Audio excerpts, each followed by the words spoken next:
Really ये बहुत अद्भुत चीज़ है ना। प्रेम परमेश्वर का बहुत अद्भुत चीज़ है। उस प्रेम में बहुत कुछ मिलता है हमें जो संसार के प्रेम में नहीं मिल सकता ना।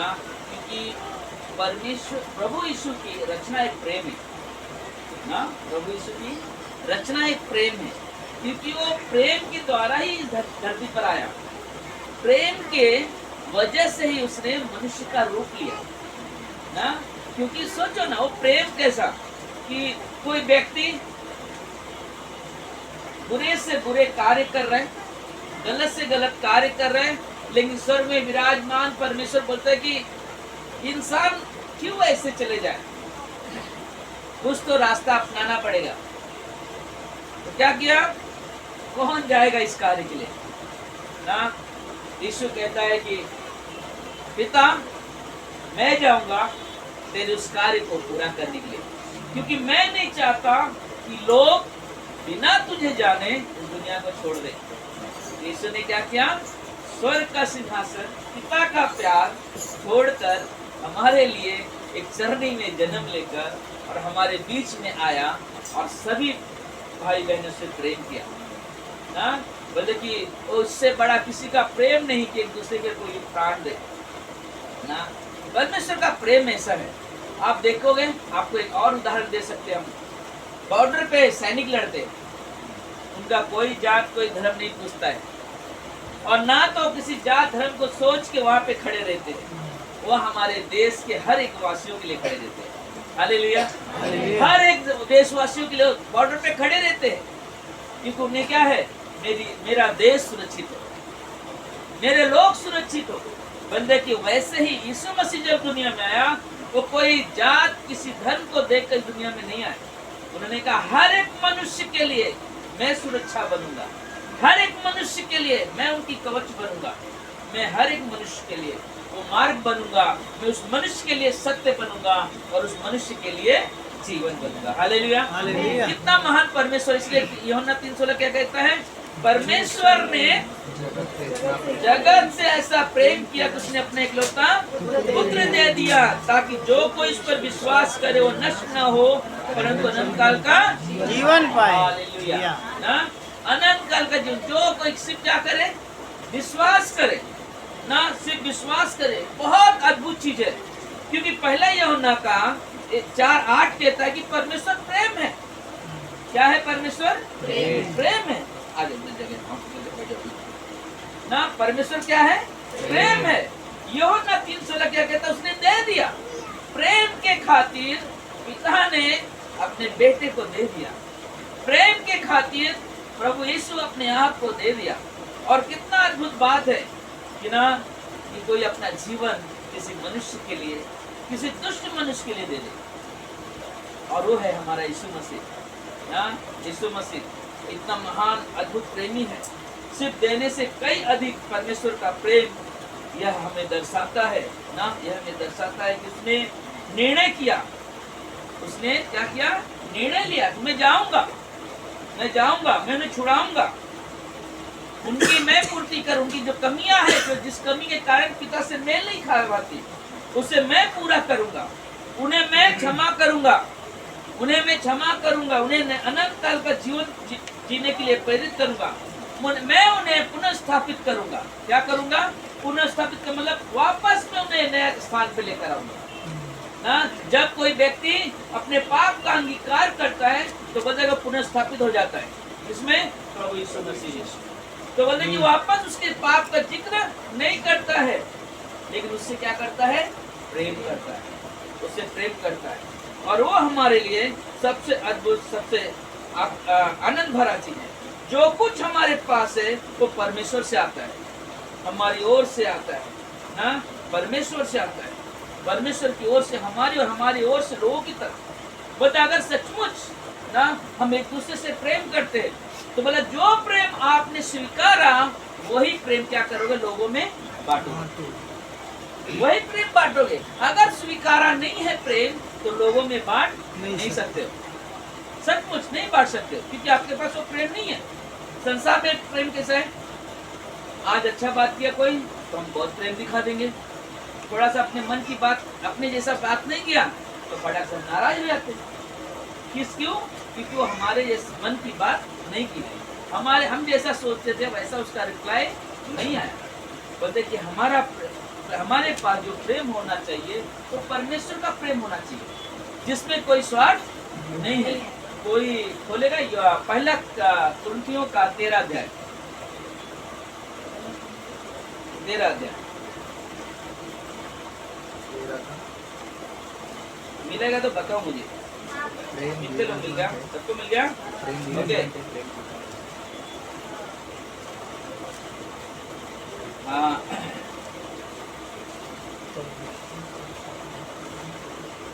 मिला? मनीषा मिला? और उधर मनीषा, उधर सरोज आपको मिला? ओके, याद रखो मैं जो बोल रहा हूँ, ठीक है? निरंजन आपको भी, ठीक है? तो करना क्या है मैं बता रहा हूँ आपको। जहां जहां मैं सब लिखा हुआ है, मैं है ना, लिखा हुआ मैं पक्का, वहां पे अपने नाम डालना और पढ़ना। एक दिन क्या करो, 1 और 2 वचन पढ़ो। मनीषा 1 और 2 वचन पढ़ो। हाँ, 13 का 1 और 2 मैं अपना नाम डालना है। यानी कि यदि मनीषा, हाँ ऐसा बोलो,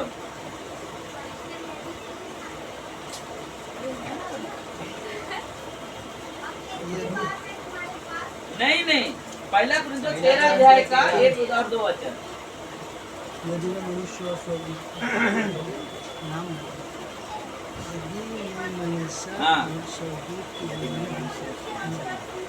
हाँ, मैं की जगह पे अपना नाम डालना। हाँ, मैं की जगह आपका नाम। नहीं तो मनीषा,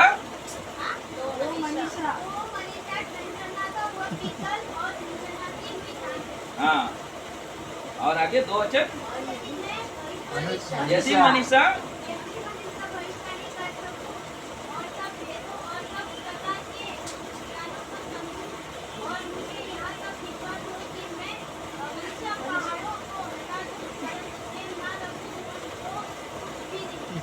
हाँ ठीक है, 3 और 4 अंजलि पढ़ो।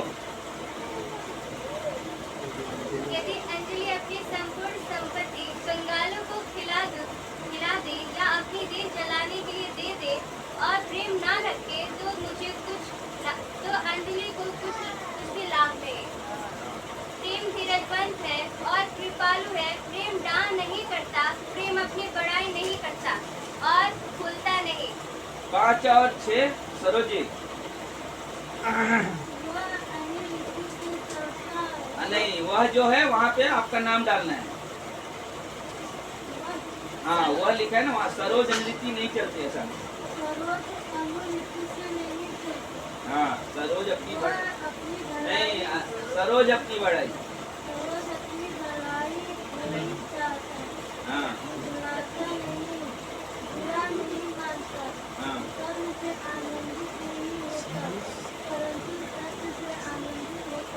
बस 7 और 8 सनी। सनी सब बातों सह लेता है, सब बातों की प्रीति करता है, सब बातों की आशा रखता है, सब बातों में धीरज रखता है। प्रेम कभी टलता नहीं है। वह सत्ताएं तो समाप्त हो जाती है, भाषाएं तो चली रहेगी, ज्ञान तो हम बीत जाएगी। बस, और 1 2 3 तो ने सूरज पढ़ो 9 और 10। बहुत अच्छा वचन है। क्योंकि हमारा ज्ञान अधूरा है, क्योंकि सूरज का ज्ञान, क्योंकि सूरज का ज्ञान अधूरा है और हमारी भविष्य अधूरी, परंतु जब सर्वसिद्धि आएगा तो अधूरा हो जाएगी। जब सूरज बालक था तो सूरज बालकों की न्याय बोलता था, बालकों का सामन था, बालकों की समझ थी, परंतु सियोन हो गया तो बालकों की बात छोड़ दी। बस ना 12 13 निरंजन।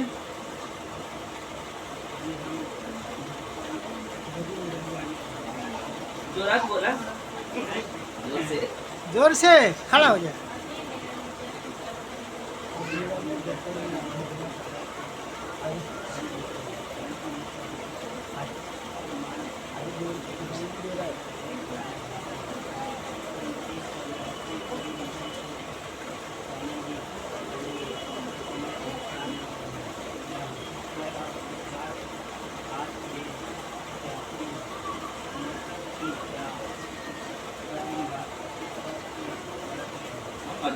अच्छा बड़ा हमको नहीं सुनाई दे तो बाहर वाले को सुनाई देगा। अजय बढ़ो 12 11 12 12 13 जब दर्पण में धुंधला सा दिखाई देता है परंतु उस समय आमने सामने दिखने में उस समय मेरा ज्ञान अधूरा है। उस समय ऐसी पूरी से पहचानूंगा जैसा आगे पहचाना गया है। पर अब विश्वास आशा प्रेम ये तीनों अस्थायी है और इनमें सबसे बड़ा प्रेम है। ना। तो यहाँ पे मैं कहना क्या चाहता हूँ, आप ध्यान में रखना ना। तो बोले कि परमेश्वर का प्रेम कैसा है। परमेश्वर का प्रेम कभी भी अपनी बड़ाई नहीं करता है ना। परमेश्वर का प्रेम क्या नहीं करता है, अपनी बड़ाई नहीं करता। कभी नहीं बोलेगा मैं देखो ऐसा नहीं, उसको सबूत देने की जरूरत नहीं पड़ती है, क्योंकि उस प्रेम ऑलरेडी वो दिखाई देता, क्योंकि उस प्रेम में क्या नहीं है, स्वार्थ नहीं है ना। वो प्रेम हमेशा बोलेगा कि ना कि मैं बहुत कुछ कर सकता हूँ, नहीं। परमेश्वर का प्रेम क्या करता है, कभी भी झुझलाता नहीं है, गुस्सा नहीं करता है। गुस्सा का मतलब रूठता नहीं है। गुस्सा करना पाप नहीं है, लेकिन गलत शब्द उपयोग करना गुस्से में वो पाप है। बाइबल कहता है गुस्सा तो करो पर पाप ना करो। आपने गुस्सा किया, बच्चे को झिझकार दिया, ठीक है, लेकिन बाद में अगर उसको अशब्द वर्ड बोल दिया तो समझो वो पाप है। तो क्या बोला है, परमेश्वर के प्रेम में ये चीजें नहीं होती है। क्या नहीं होती है, बस वो डाह नहीं रखता है।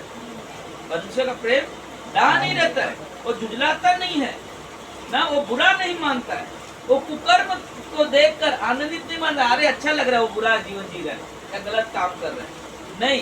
क्योंकि उस प्रेम में क्या है मालूम है, वो प्रेम में परमेश्वर है। क्योंकि पवित्र आत्मा का फल क्या है, प्रेम है। पवित्र आत्मा का फल प्रेम है। प्रेम के अंदर आनंद, संयम, धीरज, कृपा, भला, ये सारी चीजें आती है। लेकिन पवित्र आत्मा का पहला ही फल क्या है, प्रेम। प्रेम के अंदर वो सारी चीजें मिलती है। आप एक पेड़ का फल लोगे, आप पहचानो ये समझो हमने वाटरमेलन ले लिया ना, कलिंगड़ ले लिया और देखा हमने, देखने वहाँ कलिंगड़ खा रहे, लेकिन मालूम है वो जैसे जैसे आप उसका खाते जाओगे उसका टेस्ट में चेंजेस आएगा। आप ऊपर का खाओगे तो कैसा लगेगा, छिलका के साथ अच्छा नहीं रहेगा। लेकिन आप थोड़ा सा हरा वाला खाओगे उसके अंदर छिलने के बाद, वो भी अच्छा नहीं लगेगा। लेकिन जब उसके अंदर जाओगे थोड़ा मिठास मिलेगा, थोड़ा और अंदर जाओगे और मिठास मिलेगा, आप देखो चेंज होता जाएगा। मतलब क्यों, लेकिन आखिरी में क्या मिलेगा, एकदम मिठास मिलेगा। लेकिन है कहाँ पे, कलिंगड़ है, वो कोई और चीज नहीं खा रहे हो क्या, पट्टे से बदल रहा है। लेकिन क्या हो रहा है, वो वहां तक पहुंचने के लिए अलग अलग टेस्ट मिलते जाते हैं। मतलब वैसे ही जैसा कलिंगड़ के देखता टेस्ट मिले, वैसे पवित्र आत्मा है, उसके अंदर ये सारी चीजें मिलते हैं, आनंद, संयम, कृपा, धीरज, कृपा, भला। तो बोलते कि हमें उस चीज को सोचना है ना, उस सत्य को सोचना है कि मैं पवित्र आत्मा की अगुवाई में कैसे चलूं। मैं पवित्र आत्मा की अगुवाई में किस तरह से जीवन जीऊं। जो कुछ हमारे पास है परमेश्वर से आता है और हमारी ओर से आता है, क्योंकि उसने क्या किया, हमें अपने आप को दे दिया ना, उसने हमें आपको दे दिया। इसलिए क्या कहते मालूम है, यूहन्ना के 14:15 में क्या लिखा हुआ है, यदि तुम मुझसे प्रेम करते हो तो मेरी आज्ञाओं को मानोगे। ये अद्भुत चीज है, अद्भुत सत्य है। यदि तुम मुझसे प्रेम करते हो तो मेरी आज्ञाओं को मानोगे। जैसे दाऊद ने प्रार्थना किया ना, प्रार्थना किया, बोले तुझी से तो मैं सब कुछ मिलता है और मैंने तेरे हाथों से पाकर तुझे दिया है। पहला इतिहास का 29:14 में लिखा हुआ है ना। दाऊद बोलता कि प्रभु जो तूने मुझे दिया, तेरे द्वारा तो मैंने पाया है, सब कुछ तेरे द्वारा मुझे मिला और वही मैं तुझे समर्पित करता हूँ। बोलते एक आदमी जब नौकरी करता है, व्यवसाय करता है, प्रभु के आशीष से पाता है और वही चीज उसमें आशीषों में से परमेश्वर के कार्य के लिए समर्पित करता है। बोलते वे उसके जीवन में वो प्रेम है जो क्या कर रहा है, प्रकट कर रहा है। और वो हमारे लिए सबसे अद्भुत बात है कि हम उस प्रेम को प्रकट करें। क्योंकि रोमियो का 5:5 क्या लिखा देखो, रोमियो का 5:5 क्या कहता है, परमेश्वर का प्रेम क्या लिखा हुआ है, और आशा से लज्जा नहीं होती, क्योंकि पवित्र आत्मा जो हमें दिया गया है उसके द्वारा परमेश्वर का प्रेम हमारे मन में डाला गया है ना। बोले कि परमेश्वर का प्रेम पवित्र आत्मा द्वारा क्या हुआ हमारे अंदर डाला गया है। एक डालना, एक छिड़कना, दो चीज होता है। छिड़कोगे ना थोड़ा टाइम रहेगा शरीर पे, बाद में क्या हो गया, सूख जाएगा। लेकिन अगर अंदर रहेगा तो वो हमेशा बना रहता है। मतलब कि परमेश्वर का प्रेम हर एक विश्वासी भाई बहन के अंदर उंडेला जाता है ना। क्या किया जाता है? उंडेला जाता है। तो बोलते हैं जब आपके अंदर परमेश्वर का प्रेम भरा हुआ रहेगा तभी तो उस प्रेम को प्रकट करोगे। जब वो प्रेम अंदर है नहीं तो कैसे प्रकट कर सकते हो? ना जब यीशु मसीह या सिमोन फरीसी घर में बैठे हुए थे ना, बैठे हुए सब लोग बैठ के आराम से बातचीत करे, सडनली एक औरत आती वहां से और इतर की बोतल लेकर आती इतना बड़ा, आकर यीशु के पैरों पे डाल के अपने बालों से पोंछते रहती है। सिमोन फरीसी दो लोग आपस में बात करके देखो तो शुरू कर दे ना, जैसे कि किसी की ना निंदा करना, बुराई करना। क्या प्रभु को मालूम नहीं है औरत कौन है, कैसी है, अरे वैसा कर रहे हैं, बहुत सारी चीजें शुरू हो गया। लेकिन क्या क्या मालूम है? यीशु मसीह ने उनके मन की बात पढ़ लिया, क्योंकि यीशु मसीह कौन है?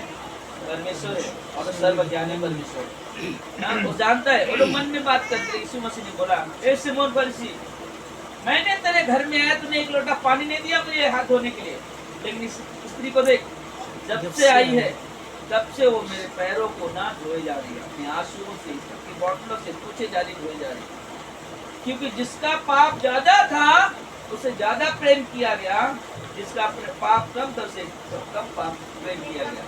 परमेश्वर ने क्या किया मालूम है? उनके नजर में औरत कैसी थी? सबसे पापी स्त्री, सबसे दुष्ट, उस एरिया की नामचीन होगी शायद।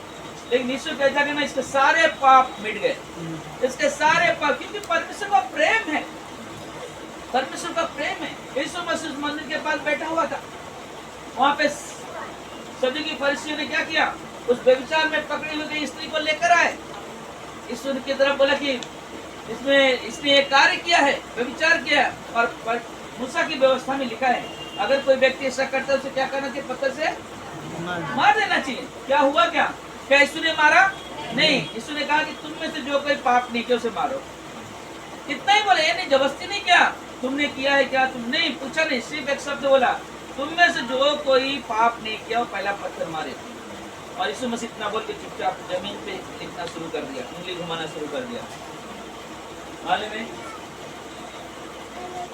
यीशु मसीह उस उंगली से उनके हृदय पे लिख रहे थे कि तुम सब पापी हो। क्या हो गया जब यीशु मसीह उठे? तो कोई था वहां पे? सब के सब चले गए, सब के सब चले गए। यीशु मसीह क्या हुआ? किसी तुझे सजा नहीं दिया? नहीं, जा मैं भी वापस पाप। ये प्रेम है परमेश्वर का। परमेश्वर का प्रेम दंड से नहीं हमें देता है, दंड से नहीं सुधारता है। परमेश्वर का प्रेम हमें प्रेम से सुधारता है, अनुग्रह से सुधारता है, दया से सुधारता है, दया से नया जीवन देता है। क्योंकि परमेश्वर के प्रेम में सबसे बड़ी आनंद है, वो सबसे बड़ी कृपा है परमेश्वर के प्रेम में। क्योंकि परमेश्वर बताए ठीक है, जा मैंने तुझे क्षमा किया। सोचो वो क्षण जब यीशु मसीह क्रूस पे लटका हुआ है ना, क्रूस पे यीशु मसीह, लोग अपमान कर रहे, लोग निंदा कर रहे, लोग ठट्ठा उड़ा रहे, लेकिन यीशु मसीह क्या कहते हैं? पिता इन्हें क्षमा करे, नहीं जानते क्या कर रहे। कितना अद्भुत फल था, कितना अद्भुत क्षण था। सब एकदम देखने देंगे, हम उसे दुख दे रहे, हम उसे सता रहे, लेकिन वो क्या कहता है? इन्हें क्षमा करे, नहीं जानते क्या कर रहे। इतना ये प्रेम हमें एक चीज बताता है, हमें उसी प्रेम में चलना है जो परमेश्वर ने हमसे नहीं किया। यूहन्ना के 14 में लिखा हुआ है, परमेश्वर हमारा ऐसा चरवाहा है कि अपने भेड़ों के लिए अपने जान तक देता है। Hallelujah, hallelujah. ना ये प्रेम है जो अपने भेड़ों के लिए क्या करता है? अपने जान तक दे देता है। और दिया ना, और दिया, और वो प्रेम है। और परमेश्वर एक चीज जानता है, तुम मेरे बगैर कुछ कर नहीं सकते। ये उसका प्रेम इसलिए कहता है, यदि तुम मुझ में बने रहे और मेरा वचन तुझ में बना रहे 15 साल में, तब तुम जो चाहे मांगो तुम्हें मिल जाएगा। लेकिन आगे क्या कहता है? यदि दो डाली मुझ में बनी नहीं रहती है वो कभी फल नहीं सकती। जो डाली मुझ में बनी है अगर फल नहीं रही है, उसमें फल नहीं, तो काटता है परमेश्वर। फिर क्या करता है? कई डालियों को छांटता है। छांटना काटने में फर्क है। काटने का मतलब अब इसका उपयोग नहीं होने वाला, छांटने का मतलब उसे और उपयोग किया जाएगा और इस्तेमाल किया जाएगा। तो कई बार परमेश्वर एक कार्य किया है और आज भी परमेश्वर कार्य करते हैं। इसलिए मत्ती का 19 30 में लिखा हुआ है, क्या लिखा हुआ है? First and last, last and first. क्या लिखा है? जो पहले था वो आखिरी हो जाएगा, जो आखिरी है वो पहला हो जाएगा ना। हम बोलेंगे अरे हम तो इतने साल से ये काम किया, हमने ये किया, लेकिन आज कहाँ पे है? आज कहाँ पे है? अरे ये तो अभी भी आए, या तो अरे अभी अभी भी कार्य शुरू किया। नहीं, परमेश्वर के वचन में लिखा है, मालूम है, पहला वाला आखिरी क्यों हो गया? क्योंकि वो फल नहीं लेकर आया। आखिरी वाला पहला क्यों हो गया? क्योंकि वो फल लेकर आया। फर्क है दोनों में। बोले आपका जीवन वो फल वाला जीवन परमेश्वर को चाहिए, कि आपके जीवन से फल उत्पन्न हो, आपके जीवन से परमेश्वर को महिमा मिले, और वो जीवन हमारे लिए सबसे आनंद भरा जीवन होता है ना। वो जीवन हमारे लिए सबसे बड़ा आनंद का जीवन होता है। क्योंकि क्या हो रहा है? परमेश्वर जो हमें देता है तोहफा, जो गिफ्ट देता है, जो वरदान देता है, उसका सही इस्तेमाल करना, सही इस्तेमाल करना। अगर कोई व्यक्ति, हमने लास्ट संडे भी कहा था, हम सबके पास एक वरदान है जो प्रार्थना करना, कोई भी किसी के लिए प्रार्थना कर सकता है, लेकिन कब वो प्रार्थना उपयोग में आएगा? जब आप अपने घरों में उसके लिए समय निकालोगे। जब ग्रुप में डाला जाता है आदमी बीमार, उसके लिए प्रार्थना करना, जब उसके लिए स्पेशली आप समय निकालते हो कि इस आदमी के लिए प्रार्थना करना है, तो वो समझ में आता है कि आप वरदान का सही इस्तेमाल करें। दूसरा चीज, कोई नियर बाई में, नजदीक में, आपको मालूम आदमी तो बीमार है, तकलीफ में है, क्या किया? 3-4 लोग को लिया, अब बोला पास्टर आज हम लोग सोच रहे हैं 3-4 लोग जा रहे हैं उसके घर में मिलने के लिए। अच्छा लगा मुझे, क्योंकि आपके अंदर क्या है? वो परमेश्वर का प्रेम है, और वो प्रार्थना का वरदान है जो लेकर आप किसी दुखियारे के घर में जा रहे हो, उनके लिए प्रार्थना विनती कर रहे हो, और वही प्रेम परमेश्वर प्रकट करता है, वही प्रेम परमेश्वर प्रकट करता है। और परमेश्वर चाहता है हम उस प्रेम का सही इस्तेमाल करें, हम उस प्रेम का सही इस्तेमाल करें, उस प्रेम को ना बढ़ाओ, ना बढ़ाओ। तो हमारा प्रेम उस समुद्र की तरह हो, उस झरने की तरह हो जो कभी बंद नहीं होता है ना, हमेशा गिरता रहता है, हमेशा गिरता है। उस अनुग्रह के जैसा हो, जैसे परमेश्वर का अनुग्रह है, वो कभी कम नहीं होता है। क्योंकि बाइबल कहता है रोमी किताब में, जहाँ पाप ज्यादा हो वहाँ पे अनुग्रह उससे कहीं अधिक हुआ है ना। तो इसलिए अनुग्रह नहीं दे रहा कि हम पाप करते जाए, लेकिन पाप को तोड़ने के लिए, पाप से बचने के लिए परमेश्वर अनुग्रह करता है, ताकि हम समझे कि हमें क्षमा मिली, और हम क्या करें? उस पाप से अपने आप को दूर लेकर जा रहे हैं और परमेश्वर के करीब लेकर जा रहे हैं। हालेलुया। पाप से दूर लेकर जा रहे हैं और परमेश्वर के करीब लेकर जा रहे हैं, और ये सबसे बड़ा आनंद का पल है, ये सबसे बड़ा आनंद का क्षण है। अपने जीवन को एक सही दिशा में लेकर जाओ, अपने जीवन को अपने सही दिशा में लेकर जाओ। कई बार लोग क्या करते मालूम है? हम देखते हैं कि लोग करवा चौथ का उपवास कितने लोग करते हैं? बहुत सारे लोगों को देखा हमने करते हैं। सोचो कितना दिन के लिए रहते हैं और किसके लिए रहते हैं? स्त्री लोग बोलो, पति के प्रेम के लिए करवा चौथ का उपवास रखते हैं ना, पति का लंबी उम्र हो इसलिए करवा चौथ का उपवास करते हैं। लेकिन प्रभु नहीं चाहता कि तुम एक दिन उसके लिए दिन निकालो प्रार्थना के लिए, या लंबी उम्र के लिए एक दिन प्रार्थना करो। परमेश्वर आपको हर दिन दिया कि अपने पति के लिए जीवन जियो, एक दिन नहीं, हर दिन दिया है परमेश्वर के। हम उसके अपने पति की लंबी उम्र के लिए दुआ करें, उसके लिए हम कहें कि परमेश्वर एक दिन मैं निकालूं ताकि मेरे पति के लिए, मैं अपनी सुरक्षा के लिए, अपने पति की सुरक्षा के लिए मैं उपवास करूं, प्रार्थना करूं। ये साल में एक दिन क्या है? साल में एक दिन प्रेम जागृत नहीं होता। परमेश्वर का प्रेम हर दिन के लिए है ना, हर दिन के लिए है, और परमेश्वर वही चाहता है ना, वही चाहता है कि हम हर दिन प्रेम करें, हर दिन अपने परिवार के लिए दुआ करें, हर दिन अपने पति के लिए दुआ करें, हर दिन अपने पति के लिए। कभी ऐसा देखा कोई पति अपनी पत्नी के लिए उपवास रखा? मैंने किया था।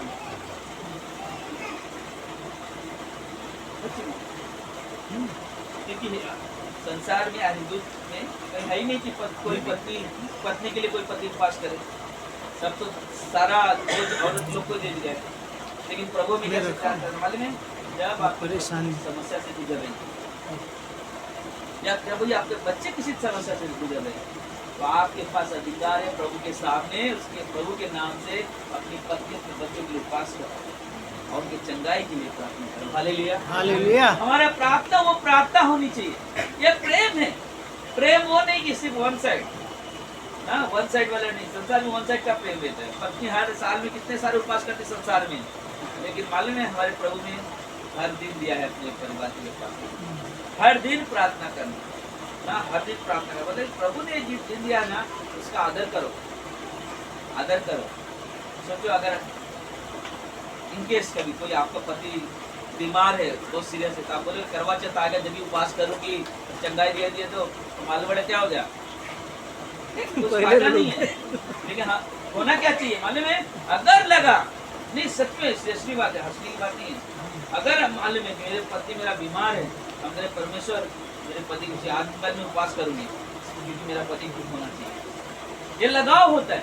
लेकिन अगर लगाव नहीं क्या करोगे आप, अरे अभी आज मन्नत मांग लेते, जब आप करवा चौथ आएगा तब तो मन में भूल गया ना। उस आदमी के जैसा एक आदमी ने क्या किया मालूम है, वो बहुत प्रार्थना करता था, तो क्या किया मालूम है, गाँव गया, गांव से शहर गया बिजनेस के लिए और आ रहा था, तो अचानक उसको बहुत भूख लगी। उसने क्या किया माना, प्रभु मुझे भूख लगी है, क्या करूं, मुझे कुछ समझ में नहीं आ रहा है। तो अचानक उसको नारियल का पेड़ दिखाई दिया, कहा प्रभु मुझे प्यास लगी, भूख लगी, क्या करूं, मुझे नारियल पेड़ पर चढ़ता हूँ। और चढ़ने लगा, चढ़ने को उतर गया, चढ़ गया फटाफट, पीने होने उधर ही ऊपर पी लिया उसने सब कुछ करके। बाद में उतरने का नीचे देखा, डर गया हो, प्रभु आप क्या होगा, मैं उतर कैसे, प्रभु मैं उतर गया ना तो मैं तुझे क्या कर मालूम, मेरे चर्च में मैं 5,000 रुपये चढ़ा दूंगा, दान करूंगा और कलीसिया के सारे लोगों को मैं अच्छा नाश्ता कराऊंगा। और बोला ठीक है, और आप हिम्मत मिल गई, उतरने लगा। जब आधा उतर गया, बोला प्रभु अभी ऐसा है ना कि मैं थोड़ा सा कुछ सोच रहा हुआ, मैं आपके भवन में 2,000 डालूंगा और लोगों को चाय पिला दूंगा ना। ऐसा क्या हो गया, अब चेंज होते चला गया। और जब नीचे आ गया ना, थोड़ा बचा 10 फुट बचा देगा, बोला प्रभु ऐसा करो ना, प्रभु जी खाली चाय में ही मांडोली कर देता। तब तक वहां से गिर गया वो, क्या बोलता मालूम है, प्रभु जी मेरा सौदा अगर पसंद नहीं तो बोल देते थे ना। तो हमारा प्रेम ऐसा नहीं होना चाहिए, हमारे विचार ऐसे नहीं होने चाहिए। हमारे विचार कैसे मालूम है, प्रभु जानता है हमारी परिस्थिति को। प्रसन्न भाई ने लास्ट संडे बोला था, प्रभु हमें जानता, हमारी परिस्थिति को जानता है। जब आप दुखी रहोगे, परेशानी में रहोगे, तो परमेश्वर को फल दिया है, वो प्रेम दिया है कि हम उसी पल उसके लिए प्रार्थना करें। सिर्फ पति के लिए नहीं, पत्नी पत्नी के लिए, पत्नी पति के लिए, बच्चों के लिए, बच्चे अपने माँ बाप के लिए, सभी के लिए। और ये हमारे लिए जरूरी होता है। तो ये प्रेम है परमेश्वर का। परमेश्वर के प्रेम में ना कोई गिला शिकवा नहीं होता है। परमेश्वर के प्रेम में एकदम प्योर है, एकदम साफ सुथरा प्रेम है परमेश्वर का। और उस प्रेम में बढ़ो, उस प्रेम में आनंद करो, उस प्रेम में उन्नति करो, क्योंकि परमेश्वर ने जगह से ऐसा प्रेम किया कि अपना इकलौता पुत्र दे दिया, ताकि जो तुझ पे विश्वास करे वो अनंत काल का। आमीन आमीन। प्रार्थना करते हैं, ये परमेश्वर धन्यवाद देते हैं, सारा आदर सारा महिमा आपको देते हैं। धन्यवाद आपके प्रेम के लिए, आपकी दया, आपके अनुग्रह के लिए। आप महान परमेश्वर हो पिता, अद्भुत परमेश्वर हो, और हर दिन प्रभु जी आप अद्भुत कार्य करते हो, महानता के कार्य करते हो। परमेश्वर हर एक के जीवन में काम करे, लोगों के दुख तकलीफ को दूर करे परमेश्वर, चंगाई दे परमेश्वर, सुरक्षा दे परमेश्वर, लोगों की हर एक कमी घटी को पूरा करे परमेश्वर। प्रभु आप दयालु हो, आप कृपालु हो परमेश्वर, आपके जैसा कोई नहीं दिखा, आपके जैसा कोई नहीं परमेश्वर। यहाँ पर हर एक भाई बहन जितने भी अंदर बाहर बैठे सभी को प्रभु अपने पंखों की आड़ में रखना, लोगों की जरूरतों को पूरी करना, लोगों के जीवन में जो भी समस्या है प्रभु समस्या को दूर करना प्रभु जी, उनके जीवन, उनके घर परिवार में तेरे आनंद की भरपूरी हो मेरे प्रभु। ये हमारी प्रार्थना है पिता आपसे, हमारी विनती है प्रभु। धन्यवाद देते हैं मेरे महान परमेश्वर, सारा आदर, सारा महिमा, सारा गौरव आपको, तेरी स्तुति हो राजा, तेरी बड़ाई हो मेरे परमेश्वर। धन्यवाद पिता, धन्यवाद देते हैं प्रभु।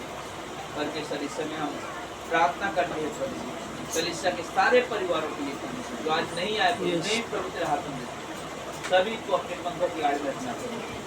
सभी लोग प्रभु जी क्लास में, बुधवार की सभा में, शुक्रवार की उपास प्रार्थना में, शनिवार के यूथ मीटिंग में परमेश्वर, लेडीज मीटिंग में और सभा में हमेशा लोग आते रहे, सभी के जीवन में तू कार्य करे। ये हमारी प्रार्थना है प्रभु आपसे, हमारी विनती है प्रभु जी, तेरी आवाज को हम सुनते रहे हमेशा। कभी भी हम अपने जीवन से पवित्र आत्मा का निंदा ना करें, पवित्र आत्मा के विरोध में कार्य न करें। हे मेरे परमेश्वर, हम तुझे कोटि कोटि धन्यवाद देते हैं। सारा आदर महिमा आप देते हैं प्रभु यीशु के नाम से। आमीन।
जान से ज्यादा प्यार किया।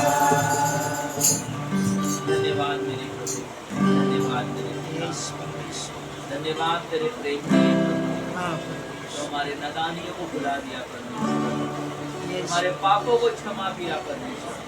इसलिए मेरे प्रभु हम तुझे कोटि-कोटि धन्यवाद देते हैं। सारा आदर महिमा आपको देते हैं। प्रभु यीशु के नाम से हम सब कहते हैं आमीन।